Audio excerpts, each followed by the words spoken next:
እንደምሰነበታችሁ የፕሮግራማችን ተከታታዮች ይህ የአገልግሎት ጉዞ በሚል ርዕስ በጂኤንቢ ሚኒስትሪ እየተዘጋጀ የሚቀርብላችሁ ሳምንታዊ ፕሮግራም ነው። ዝግጅቱን የማቀርብላችሁ ኤልያስ ዘውዴ ነኝ። ተከታተሉ።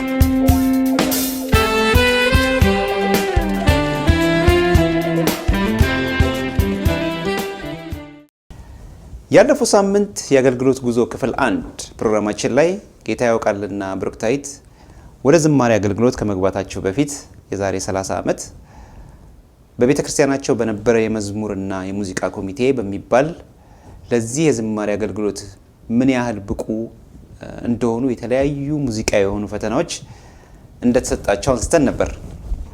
በመጨረሻም አንድ ጥያቄ ለጌታ ያውቃልና ለብሩክታይት አቅርበንላቸው ምላሹን ሳይነግሩን ነበር የተለያየ ነው። ዛሬ ጥያቄውን ላስታውሳችሁና ወደ ምላሻቸው እንሄዳለን። ጥያቄው ይሄ ነበር። የዝማሬ አገልግሎታቸው የተጀመረው በአንድ ጠባብና ለዝማሬያችሁ ለመዘመር በማይመች ቦታ ነበረ እና ጥያቄ እንግዲህ ምንድነው ያ ቦታ የማይመች የሆነበት ምክንያት ምንድነው? ቦታውስ ደግሞ የት ነበረ? ዳዊት ለመጀመሪያ አገልግሎት የተጋበዘው ለንጉስ ሳኦል በአእምሮ በሽታ ለታመሙ ንጉስ ነበረ። ምንም እንኳን እናንተ እንደዚህ የታመመ ሰው ያለበት ፕሮግራም ባይሆንም ግን በዛን ጊዜ እናንተ በመታገልግሉበት ጊዜ የሆነ አንድ የማይመች ነገር የሆነ የተፈጠረ ሁኔታ እንደነበር ሰምቻለሁና ያ የተፈጠረው ሁኔታ ምንድን ነበር? እና መጨረሻ ላይ ደግሞ እዛ ቦታ ምን ያህል አገለገላችሁ? ብለን አገልግሎት የጀመርንበት ቦታ የሴቶች አዳራሽ ይባላል። ይህ የሴቶች አዳራሽ ደግሞ የሚባለው በመካነ ኢየሱስ ቅጥር ግቢ ውስጥ የነበረ አንድ ክፍል ነው።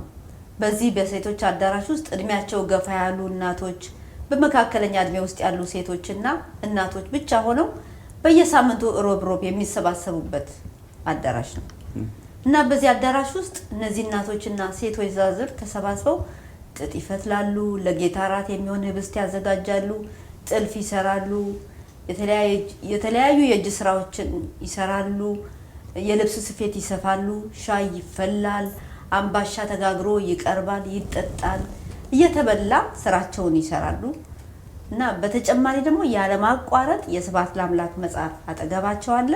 እሱ ተከፍቶ ይዘመራል። እኔም እንደው የሴቶች አዳራሽ በጣም ትልቅ ትዝታ አለኝ። ፍጹም የማይረሳ ነው። እኛ የራሳችንንና የስብሐት ለአምላክ መዝሙር ነው እያዘመርናቸውና እየዘመርንላቸው እነሱም አብረውን እየዘመሩ ግን በመሃል ማረሳው ነገር ማንሽ ትጡን አቀብኝ ሌላኛው ደግሞ አረ በደንብ ጠበቅ አድርገሽ ስፊው ምናምን ይባባላሉ። እየዘመርን እኮ ነው እንደዛ የሚባባሉት እና በየፊናቸው ያወሩ ነው እኛ የምናገለግላቸው። እንደው እኔ እንጃ አሁን ቢሆን እኔ አላረገውም ማቆም ሁሉ ይመስለኛል። ግን በቃ በደንብ ትያረጋ ደግሞ ደስ ሲል መዝሙራቸው ይሉናል ደግሞ እና አገልግሎታችንን ግን ይከታተሉ ነበር፣ ደስ ይላቸው ነበርና አይ ቲንክ እናቶችን ቀድመን ማገልገላችን ይመስለኛል እንግዲህ ለዋናው ጉባኤ እንድናገለግል በር የከፈተልን እና ታዳቆ አሁን እነሱ እናንተ እንግዲህ ሌላ እዛ ቸርች ገና ቤተክርስቲያን ውስጥ ማገልገል አልጀመራችሁ። እንደገና ደግሞ ሌላም ቤተክርስቲያን ደግሞ አታገለግላችሁ አታውቁም። ጌታ ያውቃልና ብሩክታይት ዛሬ እንደምናውቀው ዘማሪ እንጋብዝ ገና ስለማትታወቁ አሁን እኔ የገረመኝ ምንድነው እንዴት ነው ያወቁት እነሱ አሁን እናንተ እንደምትዘምሩ እንዴት አውቀው ነው ኑና እኛ ጋር ዘምሩ የሚሏችሁ? እንደገና ደግሞ አብራችሁ ራሳችሁ እንደምትዘምሩ እንዴት አወቁ? እነዚህ እናቶች እና ወይዛዝርቶች እንድንዘምርላቸው የጋበዙን ከሴቶች አዳራሽ በጓሮ በኩል ቁጭ ብለን እዛ ውጪ ላይ እንለማመዳለን። ስንለማመድ ያዳምጡን ነበርና ሁለታችንም መዝሙር ስንለማመድ ሰምተውን ኑ ገብታችሁ ደግሞ ከምትለማመዱ እስቲ ዝማሬ ዘምሩልን ብለው ይጋብዙን ነበር። የመለማመጃው ቦታ ቸርች አንዳንድ ጊዜ በተለያየ አገልግሎት ይያዝብናል። ስለዚህ እኛ ትመቻለች ጓሯ በጣም ትመች ነበረች እና እዛ ቁጭ ብለን ስንለማመድ እየሰሙ ነው እንግዲህ ኑ ከምትለማመዷት ነውና ዘምሩልን ይሉን ነበር። እስቲ ታዲያ ጌታ ያውቃልና ብሩክታይት ለመሆኑ ዝማሬውን የሚለማመዱት ለምንድን ነበር? ወደዚህ የዝማሬ አገልግሎት ልምምድ ያስገባቸው ይህ የአገልግሎታቸው መነሻ የሆነው ምክንያት እስቲ እሱን ነግራቸዋለሁ። የዚህ ታሪክ ትረካ ያስፈለገበት ዋነኛ ምክንያት የዛሬ 30 ዓመታት ተጉዞ ለሁላችንም በረከት የሆነው ይህ የዝማሬ አገልግሎታቸው ሲጀመር በጣም ትንሽና ጥቂት በመሆኑ ነው። ዛሬም ብዙ ነገሮች በእናንተ ህይወት ጥቂት ጅማሬ የሚመስሉ እግዚአብሔር ወደሚበዛና ጥልቅና ሰፊ ወደሚሆን ወደ ራሱ ሐሳብ ሊለውጣቸው ስለሚችል እና ይሄን ጥልቅ የሆነውን የእግዚአብሔርን ሐሳብ ደግሞ ስለማታውቁት የጌታ ያውቃልና የብሩክታይት አገልግሎት ጅማሬ የሆነው ይህ የመዝሙር ልምምድ ታሪክ ለእናንተ ብዙ ትምህርት ስለሚሰጥ እንግዲህ ይህንን ታሪክ እስቲ ባጭሩ ልተረክላችሁ።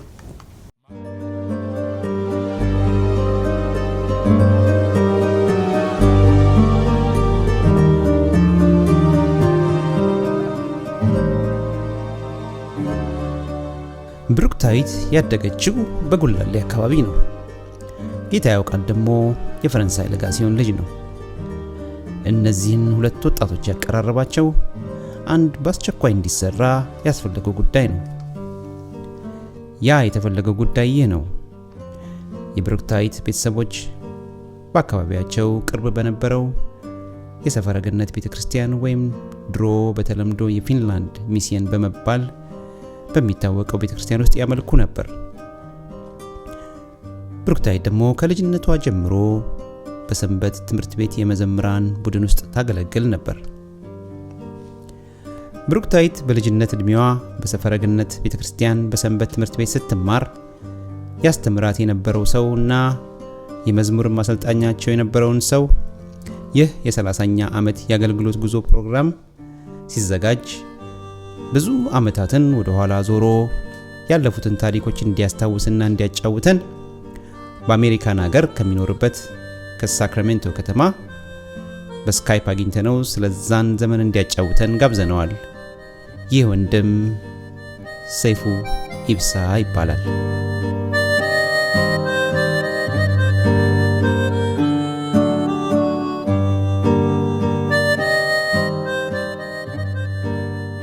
ሰይፉ ኢብሳ ብሩክታይት በልጅነት እድሜዋ ከቤተሰቦቿ ጋር በሰፈረ ገነት ቤተክርስቲያን ስታመልክ የሰንበት አስተማሪዋና የመዝሙር አሰልጣኟ የነበረ ሰው ነው።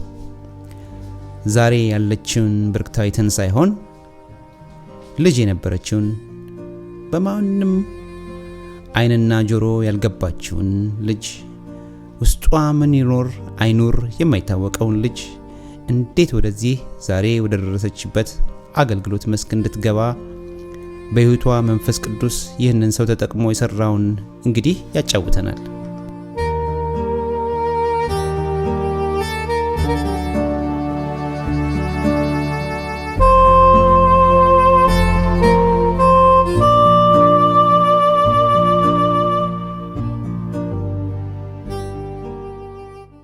ወንድም ሰይፉ ኢብሳ ለዚህ ፕሮግራም ፈቃደኛ ሆነህ ስለተገኘህልን ለዚህ ቃለ መጠይቅ ፈቃደኛ ሆነህ ስለተገኘህልን እናመሰግናለን።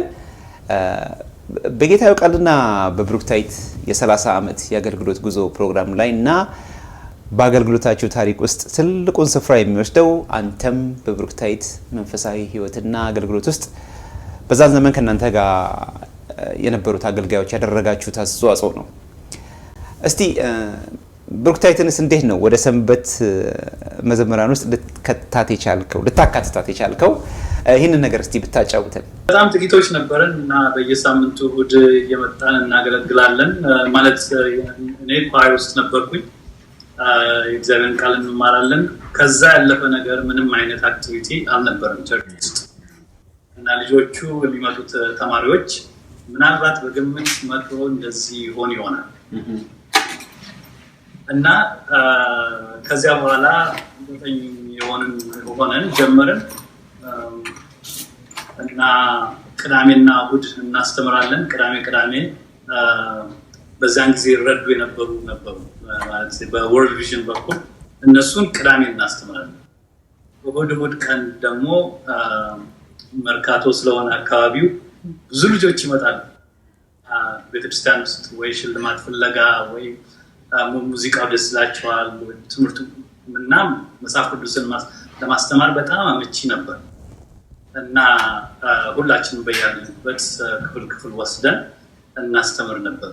በአንድ ክፍል ውስጥ አንዳንድ ጊዜ እስከ 50 እስከ 60 ተማሪዎች ነበሩ እና በድምሩ እኔ በለቀኩ ጊዜ ኢትዮጵያን ተቼ በሄድኩ ጊዜ ወደ 52 አስተማሪዎች ነበርን እና ከ800 በላይ ተማሪዎችን እናስተምር ነበር በየሳምንቱ እና በጣም የሚያስደንቅ ስራ ነው የተሰራው ቤተክርስቲያን ውስጥ በተለይ በልጆች ላይ ፎከስ በማድረግ ቤተክርስቲያን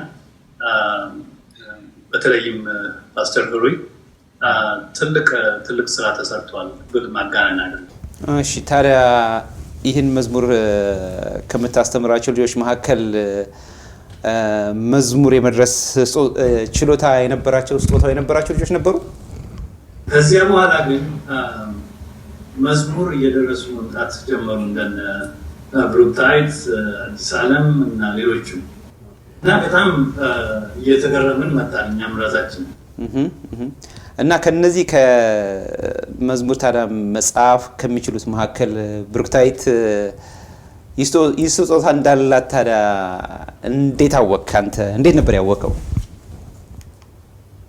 እና እንግዲህ አስታውሳለሁኝ ከብሩክታይት ጋር በጊታር ቁጭ ብለን አንድ መዝሙር አለኝ ብላ መጣ እና እዛ ላይ ቁጭ ብለን እንድትዘምር እኔ ጊታር እየመታሁላት መጫወት ጀመረች እና ማነው መዘመር ጀመረች። በጣም ነው የገረመኝ ያን ጊዜ እና እስቲ ይሄን ነገር እስቲ ልሞክራት እንደገና አልኩና መዝሙር ጽፌ ግጥም ጽፌ አመጣሁላት እና በሚቀጥለው ሳምንት በደንብ አዘጋጅታ ተዘጋጅቷል እስቲ እንሞክረው አለች እና ጊታር ይዤ ስቀመጥ በጣም የሚገርመኝ እና ከዚያ በኋላ ትልቅ ተስፋ እንዳላት ያን ጊዜ ተረዳሁኝ እና አደፋፍራት ነበር። እንደው እዚህ ጋር ወንድም ሰይፉን ላቋርጠውና ወደ ብሩክታይት ልምጣ። ወንድም ሰይፉ ግጥም ጽፎ ዜማ እንድትጫወችለት የጠየቀሽ አሁን ጻፍኩላት ብሎናል እና ያን ጊዜ ጽፎ የሰጠሽን ዝማሬ ታስታውሻለሽ? አስታውሳለሁ። እስቲ ብትዘምሪልን።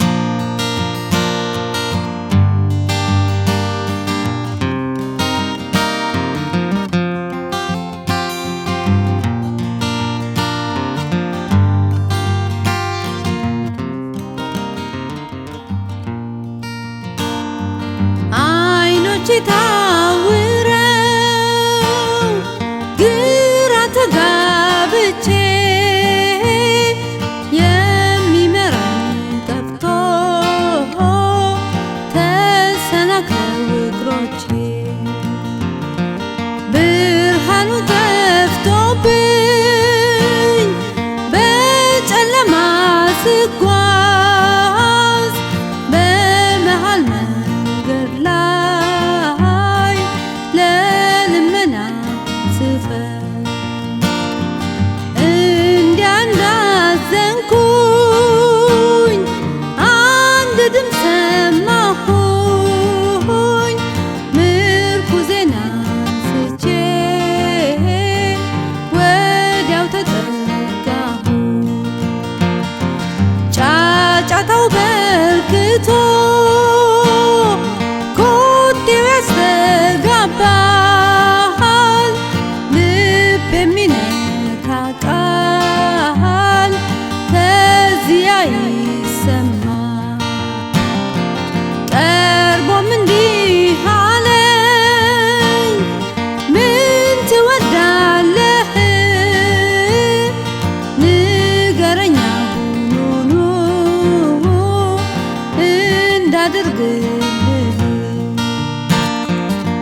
ተመለስኩና አይኖቼን ክፈት ጨለማው ይብራና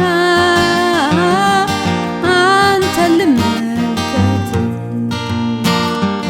ደስታዬ በዛ ሐዘኔ ራቀልኝ ሃሌሉያ ይመስገን እጅግ ተደሰትኩ ፈንድቄ እንደምቦሳ የልቤን ገለጽኩኝ የጌታዬን ማዳን ዛሬም አወራለሁ ዛሬም እንደኔ አይን ልባችሁ ታወረ በኃጢአት ምክንያት ኑሯችሁ መረረ ወደ ሞት ከመሄድ በዕውርነታችሁ ምስጢሩ ኢየሱስ ነው ተመልከቱት ሁላችሁ ምስጢሩ ኢየሱስ ነው ተመልከቱት ሁላችሁ ምስጢሩ ኢየሱስ ነው ተመልከቱት ሁላችሁ። በጣም ጥሩ መዝሙር ነው እና እንግዲህ ይሄ የመጀመሪያ ጊዜ ዜማ የሰራሽለት መዝሙር ነው ይመስለኛል። ዝማሬው አንድ ወጥ ዜማ ያደረሽበት ምክንያት ራሱ አንድ ወጥ የሆነ ታሪክ ያለውና እንደ ሌሎች ዝማሬዎች አዝማች የሌለው በቃ ለዚህ ይመስለኛል አንድ ወጥ የሆነ ታሪክ የተያያዘ ስለሆነ ለዛ ይመስለኛል አዝማች የሌለው። ዮሐንስ 9 ላይ ያለው የአይነ ስውሩ ታሪክ ነው እና መዝሙሩን ግጥሙን ሰይፉ ሲጽፍልኝ ቁጥሮች ብቻ አድርጎ ነው የጻፈው። ስለዚህ አዝማች አልነበረውም። ስለዚህ በነበረው ባለው እንትን ነው እኔ ያወጣሁት ዜማና በዛው ነው ዝም ብዬ የዘመርኩት። አዝማችም አልጨመርኩለትም። እንግዲህ የቀድሞ የሰንበት አስተማሪሽንና ለመዝሙር አገልግሎትሽ ጌታ እንደመነሻ አድርጎ የተጠቀመበትን ሰይፉ ኢብሳን በአካልም ባይሆን በዘመኑ ቴክኖሎጂ በስካይፕ አግኝተነዋል እና ከዚህ በፊት የመጀመሪያ መዝሙሩን ስትጀምሪ አብራችሁ እንድትዘምሩ ነበር የተስማማችሁት እና መዝሙሩን እንድትዘምሩ ወደ መድረኩ አብራችሁ ሄዳችሁ መዝሙሩ ከተጀመረ በኋላ ጉድ ሰራኝ ያልሽው ነገር አለ እና ይሄው አግኝተሽው አይደለ? እስቲ ይሄው ፊት ለፊት ንገሪኝ እስቲ ጠይቂው እስቲ ስለዛ ነገር ታስታውሳለህ? ብዙ ጊዜ የምንዘምረው በህብረት ነበር እንጂ ለብቻዬ በሶሎ ዘምሬ አላቅም ነበርና ዛሬ የምትዘምሪው ሶሎ ነው ብለህ ወደ መድረኩ ይዘኝ ወጣ። እኔ ሶሎ ዘምሬ አላቅም እፈራለሁ ስልህ እኔ ካንቺ ጋር ዘምራለሁ ግድ የለም ብለህ አንተ አኮርዲዮኑን ይዘህ እንድዘምር ወደ መድረክ ይዘኝ ወጣ። ገና ስወጣ እግሬ እየተንቀጠቀጠ ነበር። ከዚህ እየፈራው ነበር እዛ ጋር የቆምኩት። ምክንያቱም ብቻዬን በብዙ ህዝብ ፊት መቆም በጣም ከበደኝ ከዚህ በፊት አድርጌው ስለማላቅ። ያን ቀን ሁለት ስንኝ አብረኸኝ ዘመርክና ልክ መዝሙሩን አብረኝ ሁለት ስንኝ ካልክ በኋላ ሶስተኛው ላይ ጸጥ አልክ። በዚህ ጊዜ ምን ልሁን እኔ በጣም ነው ደነገጥኩት። በቃ እግርና እግሬ እንደዚህ ማድረግ ጀመረ። ግን ፈራው። ካቆምኩኝ ደግሞ ሰው ይስቅብኛል ብዬም ፈራው። ስለዚህ ዝም ብዬ ደፍሬ በቃ ህዝቡን ፍጥጥ ብዬ ያያየው ደፍሬ መዘመር ጀመርኩኝ። ያን ጊዜ እንደዛ አይነት ድፍረትን አስጀመርከኝ። እስከ ዛሬ ድረስ በህዝብ ፊት ቆሜ ስዘምር አልፈራም። ማለት እግዚአብሔርን በፈራም ሰው ፊት ለመቆም አልፈራም፣ አይቸግረኝም። እና ድፍረትን አስጀምረኛል፣ አስለምደኛል። እንደገና በህዝብ ፊት መዘመርን አደፋፍረኛል። እስካሁን ድረስ ስላደረከው ነገር መልካም አመሰግናለሁ። ወንድም ሰይፉ እንግዲህ የኢትዮጵያ ቤተክርስቲያን በጊዜው በነበረው መንግስት አስተዳደር ምክንያት ሲዘጋ በስደቱ ዘመን የት ነበር ካንተ? የሰንበት ትምህርት አገልግሎታችሁስ ቤተ ክርስቲያን ስትዘጋ አብሮ ተዘጋ ወይስ እንዴት ነበረ? ከመውጣቴ በፊት ነው ቸርች የተዘጋ። ኢንፋክት በስደቱ ጊዜ አንደርግራውንድ ሰንዴ ስኩል እንዲኖር ብዙ ጥረት አድርገናል። ሌሰን ፕላን ማዘጋጀት ሁሉ በዛ ጊዜ ቀጥሏል። ልጆችን 5 ይሆኑ 6 ይሆኑ ሰብስበን ፈቃደኛ በሆኑ ቤተሰቦች ሄደን እናስተምር ነበር። ለዚህ የአገልግሎት ጉዞ ስዘጋጅ አንድ ታሪክ ሰማሁ። ቅድም በጠቀስነው በኢትዮጵያ የወንጌላውያን አብያተ ክርስቲያናት የስደት ዘመን ወቅት ብሩክታይትም ታስራ ነበር አሉ። እስቲ ያንን ሁኔታ እስቲ አጫውቺንና በዛን ጊዜ እንግዲህ ልጆች ነበራችሁ እና እንዴት ልጆች የሆናችሁትን ይሄ ስደት ጊዜ የነበረው ነገር ልጆችንም ይመለከት ነበር? ምንድን ነው የተሰማሽ በዛ ሰዓት? ደግሞ እንዴት ተፈታሽ? ደግሞ በጊዜው የነበረው መንግስት ለማሰር ወይም ለእስር ቤት ለማስገባት የመጣው እኛን ፈልጎ አልነበረም። ትልልቆቹን ሰዎች፣ መሪዎችን፣ ህዝቡን ለመያዝ ነበር።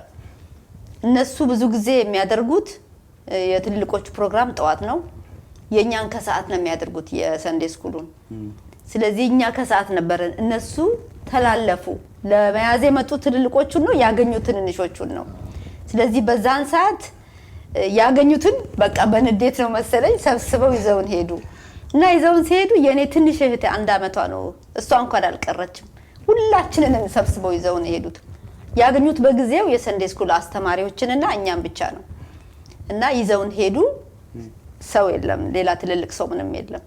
ብዙዎቹ አስተማሪዎቻችንም አልነበሩም። የተወሰኑ እኛን የሚያስተምሩት ብቻ ነበሩ የነበሩት። ብቻ ያገኙትን ይዘው ወደ ቀበሌ ነገር ነው መሰለኝ ይዘውን ሄዱ።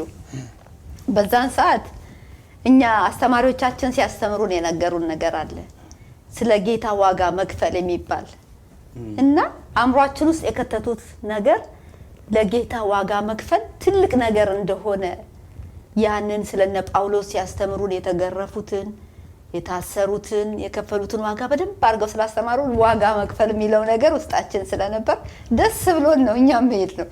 ሲወስዱን በቃ ይዘውን ሄዱ ሁላችንንም እና የኔ ትንሽ እህት 1 አመቷ ነው በዛ ሰዓት። እንኳን ወንድም ያቅፋት ነበረ ይዟት የነበረው። ከዛ አሁን እናንተ ማን ከዚህ ያወጣችኋል እያሉ ከዛ እግዚአብሔር አለ የኔ ወንድም።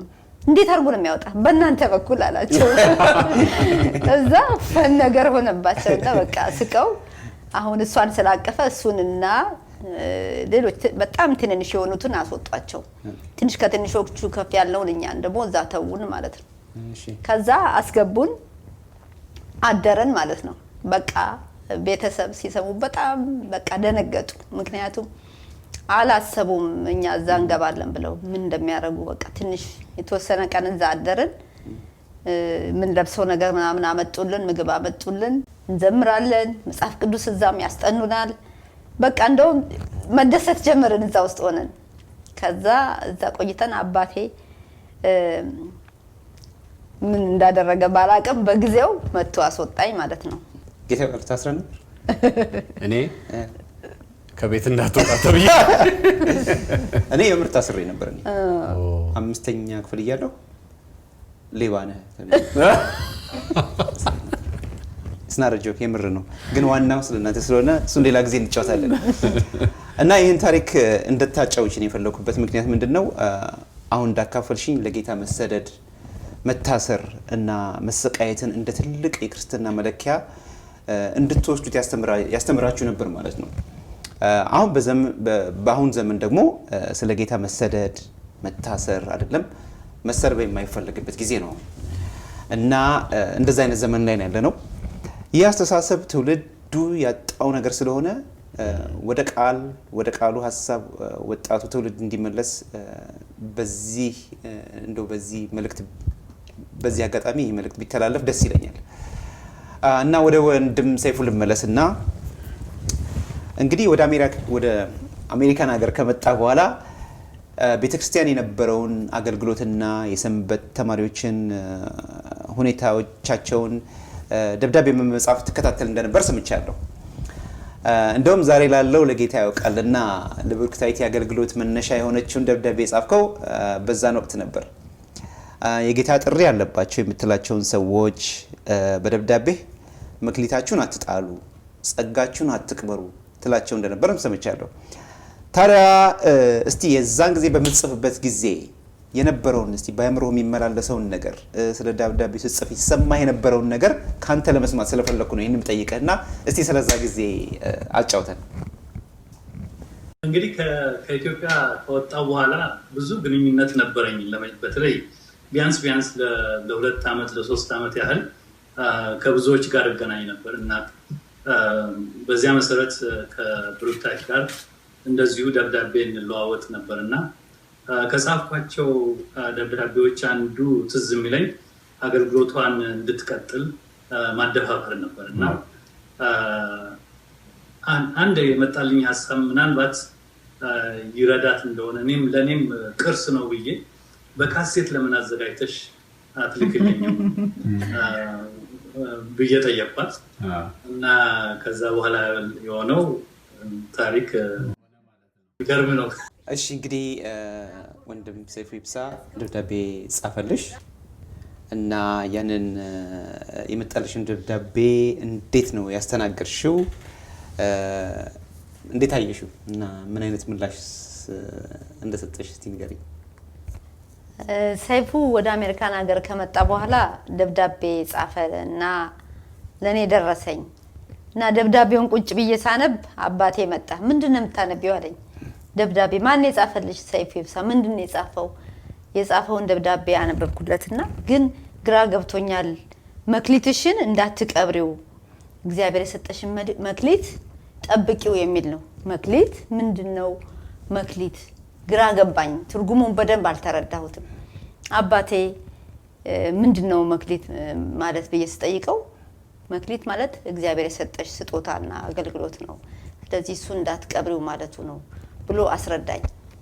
ከዛ አሁን ይሄንን ለእናቴ ነግሬ እናቴ ደግሞ እኛ ቤት የምትመጣ አንድ የገነት ቤተክርስቲያን ወንጌላዊት መዓዛ በቀለ የምትባላለች ለሷ ነገረቻትና ሰይፉ ከጻፈው በደብዳቤው ውስጥ መክሊትሽን እንዳትቀብሪ፣ እነዚህን ዝማሬዎች ደግሞ በፊት ዘምሪያቸው የነበሩትን ዝማሬዎች በካሴት ቀርጸሽ ላኪልኝ የሚል ነው። ካሴቱን ለመቅረጽ ሙዚቀኛ ያስፈልጋል። አሁን ሙዚቀኛ የለም፣ ልጆቹ በሙሉ ተበታትነዋል። ስለዚህ ለመዓዛ እናቴ ነገረቻት። ከዛ መዓዛ ሙዚቀኛ መዓዛ ማነች?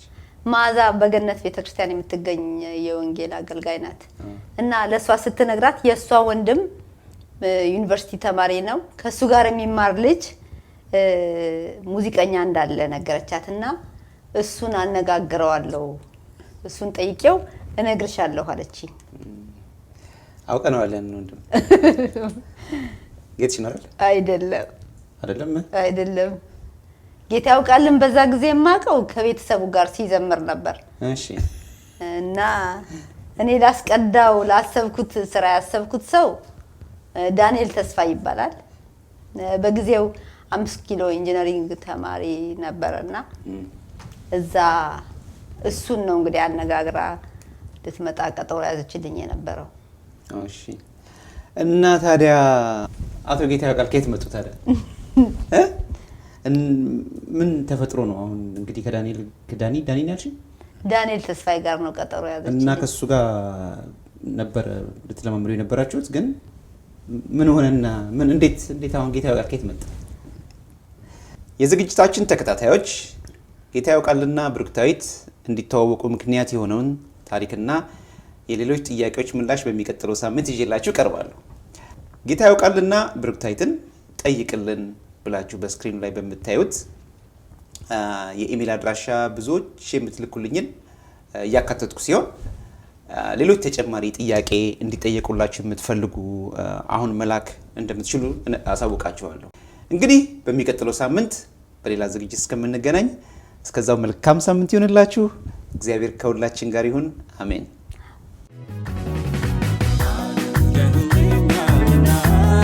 Doesn't